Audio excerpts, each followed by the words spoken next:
They used to laugh when Cleo walked past the marble gates of St. Ilaria Hospital, her steps uneven, her clothes always a size too big, her hair braided in a way that looked as if she had learned it from no one at all.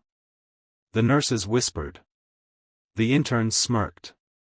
Even patients, dulled by pain, sometimes smiled when they saw her standing near the courtyard fountain, staring at the water as if it were speaking a language only she could hear.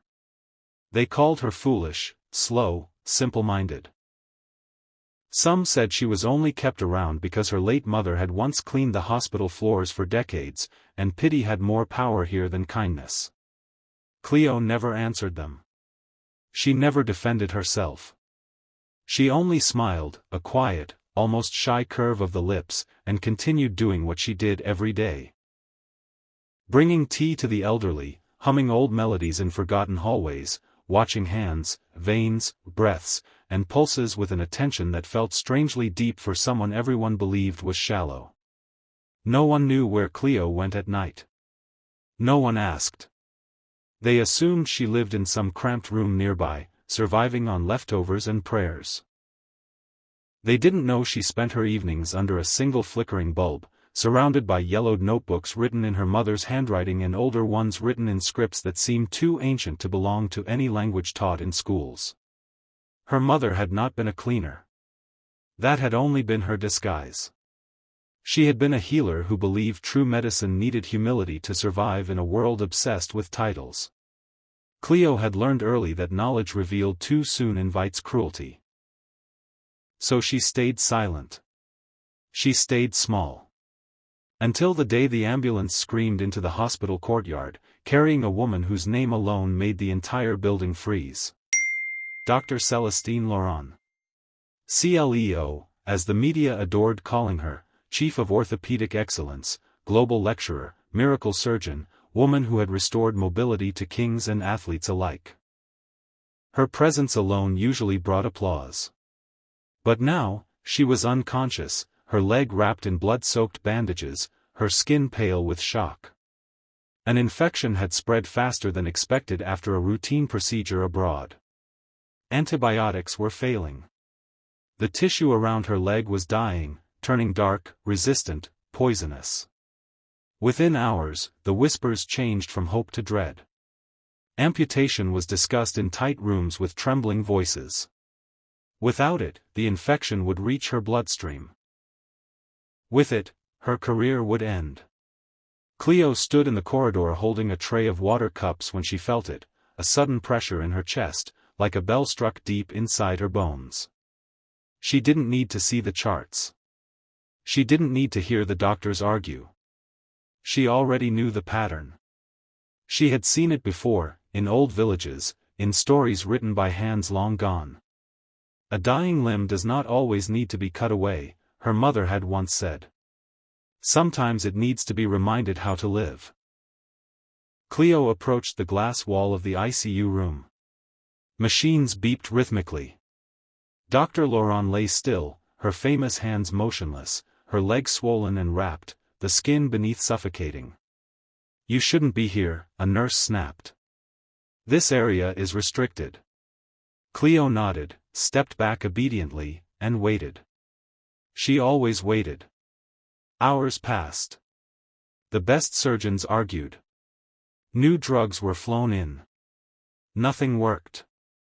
The infection advanced, mocking their knowledge, humiliating their confidence. By nightfall, the decision was nearly made. That was when Cleo stepped forward again. "I can help," she said softly. The words were barely audible, yet they cut through the room like a sudden silence after thunder. Several heads turned. An intern laughed out loud. A senior doctor sighed, exhausted. "Cleo, this isn't the time for jokes." "I'm not joking," she replied. Her voice didn't shake. "One needle. That's all." The laughter grew sharper now, edged with irritation. "She's delirious," someone muttered. "Get her out." But the hospital director, a man who had known Cleo's mother years ago, looked at her face and felt something unsettling, a calm that did not belong to foolishness. "What kind of needle?" he asked. Cleo reached into her pocket and pulled out a thin metal case, worn smooth with age. Inside lay a single needle, impossibly fine, darker than steel, etched with symbols that seemed to move when the light shifted.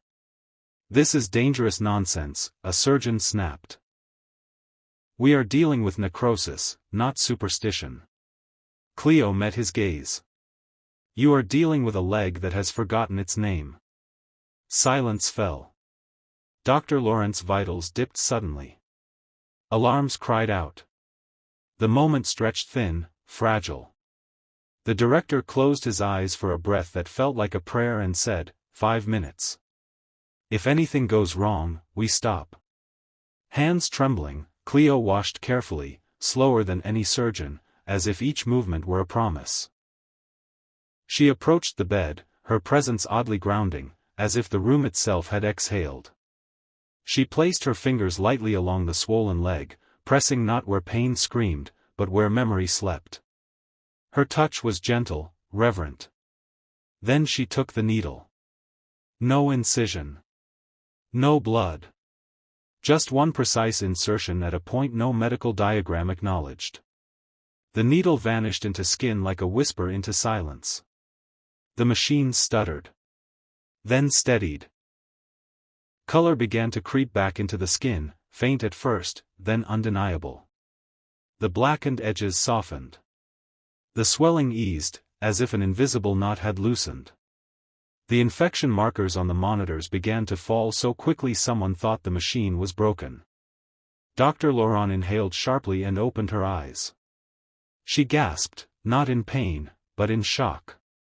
"What did you do?" she whispered. Cleo withdrew the needle and stepped back. "I reminded your leg how to listen." No one spoke. No one laughed. By morning, the infection had halted completely. By evening, the tissue showed signs of regeneration that defied textbooks. Within days, Dr. Laurent stood, unassisted, her leg whole, her career intact, her certainty shattered. The news spread, but not the way miracles usually do. The hospital issued vague statements. Science searched desperately for explanations. Cleo returned to the courtyard fountain, her life unchanged. Until Dr. Laurent found her there. They stood facing each other, the world-renowned doctor and the mocked foolish girl. Dr. Laurent bowed.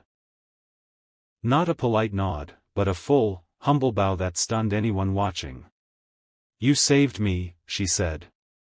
"Teach me." Cleo smiled, the same quiet smile she always had. "I can't teach what you refuse to unlearn." "What do I need to unlearn?" Dr. Laurent asked.